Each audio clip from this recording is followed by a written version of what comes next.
Hey student, watch this video and learn 3 phrasal verbs about laughing in English. Coming up.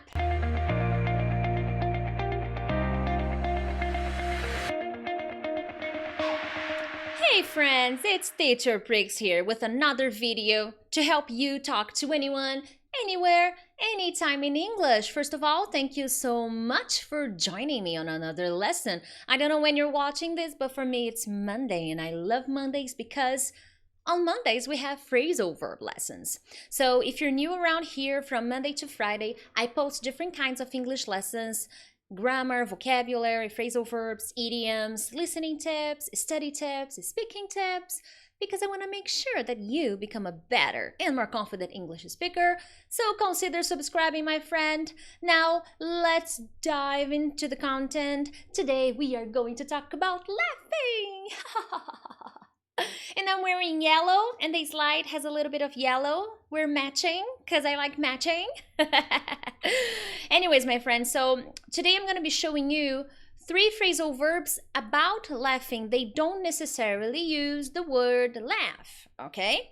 That's why I use the quote unquote, laughing, but we don't really need to use the word laugh, okay? In a future video, I will make a video with the verb laugh, but phrasal verb, laugh off, laugh away, there are many phrasal verbs with laugh. But let's dive into the content. The first phrasal verb is to crack up. And the first time I heard this expression, this phrasal verb, was while I was living in the United States, and my host mom used to use this phrasal verb all the time. Priscilla, you crack me up. I was like, what the hell? Wow, what am I cracking? Well, I checked the meaning of the phrasal verb, obviously, and then I realized that, I made her laugh. All right. So to crack up means to make someone laugh, okay? So if you crack up, or if someone or something cracks you up, it means it's making you laugh suddenly, surprisingly, unexpectedly. So that's the meaning of to crack up. Now, if you see here, I will show you some examples of how to use crack up, but it's a very popular phrasal verb. I think that from all of the phrasal verbs that I'm going to show you, this one is the big winner, okay? So that's the top one that native speakers use. Checking out some examples. Oh my God, his jokes crack me up. Okay, now remember, tomorrow I'll be giving a very nice grammar lesson about, oh my God, I forgot. Separable and inseparable phrasal verbs. So make sure to check it out. Many English learners ask me, teacher, do I separate the phrasal verb? Do I not separate the phrasal verb? So hey, tomorrow I'll be talking about that. You're welcome. Anyway, so his jokes make me laugh. His jokes crack me up, make me laugh, okay? Awesome. Oh my God, Jimmy's last weekend story cracked everybody up, made everybody laugh. So that's a very simple explanation to crack up. You make somebody laugh, my friend. Either you make somebody laugh or something makes people laugh, okay? Now, it is possible to say crack up laughing, okay? So, oh my God, Jim was talking and suddenly everybody just cracked up laughing. So it is possible to use it that way, but from my experience, from watching movies and from listening to native speakers, the 2 first examples are the most common. Usually something cracks you up, or someone cracks you up, okay? Awesome. Next, to burst out. Now, this is also a very popular phrasal verb, but I have a big disclaimer before I give you the meaning. First, hit the like button, because if you enjoy this kind of lesson, it helps me understand that this is the kind of lesson you want to learn more about, that it was fun for you, and it also helps the channel. It helps YouTube understand that this lesson is good, so then YouTube will recommend this lesson to other people like you. So make sure to smash that like button.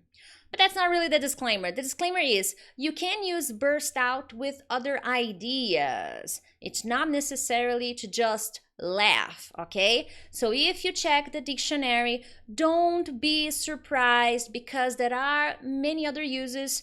It's not only for the idea of laughing. It depends on the complement you use. Now with this one, we're going to use the word laughing, okay? Now, when you burst out, you begin doing something suddenly, you know?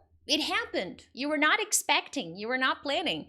So you start making a noise. That's the idea. You make some kind of noise. Now that noise could be laughing. It could be crying.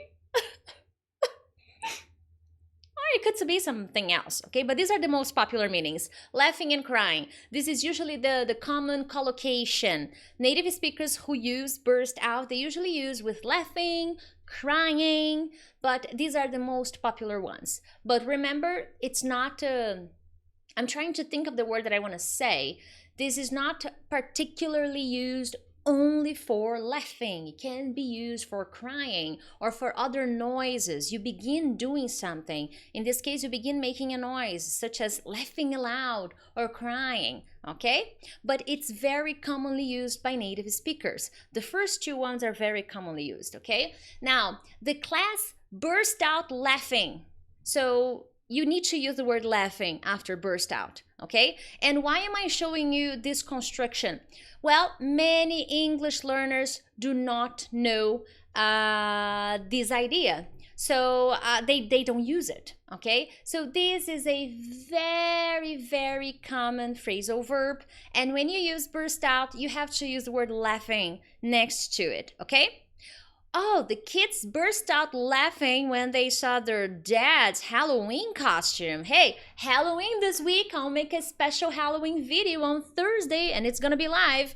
So make sure to watch it. It's going to be at our usual time, 7:30 São Paulo time. I don't know where you're from, but make sure to save the date on Thursday. Halloween video.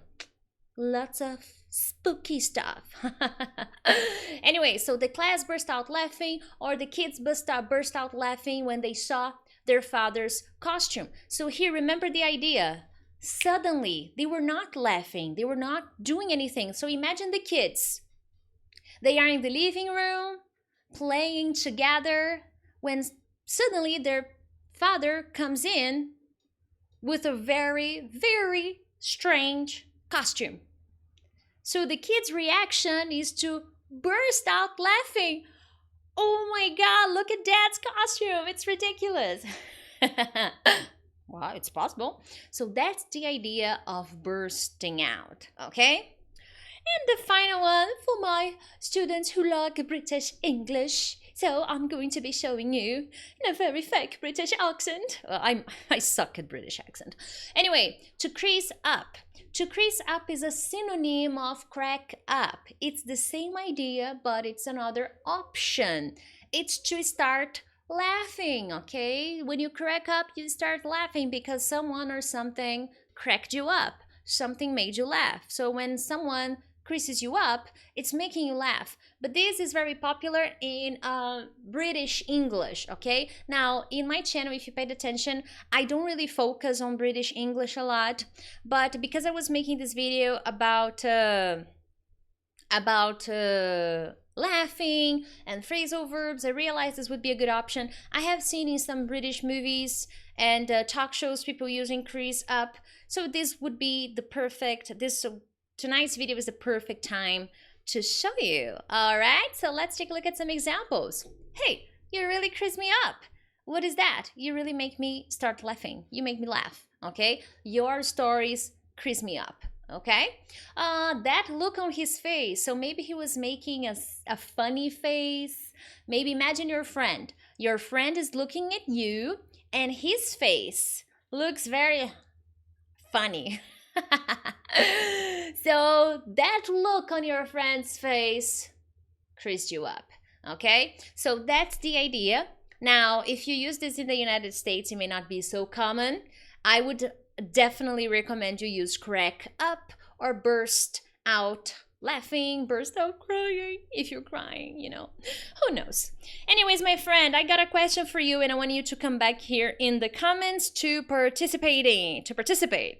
What cracks you up?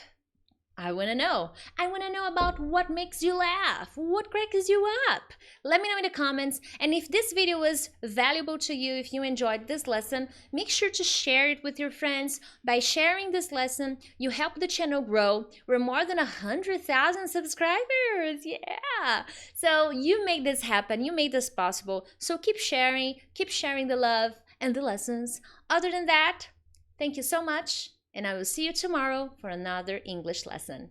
Bye-bye.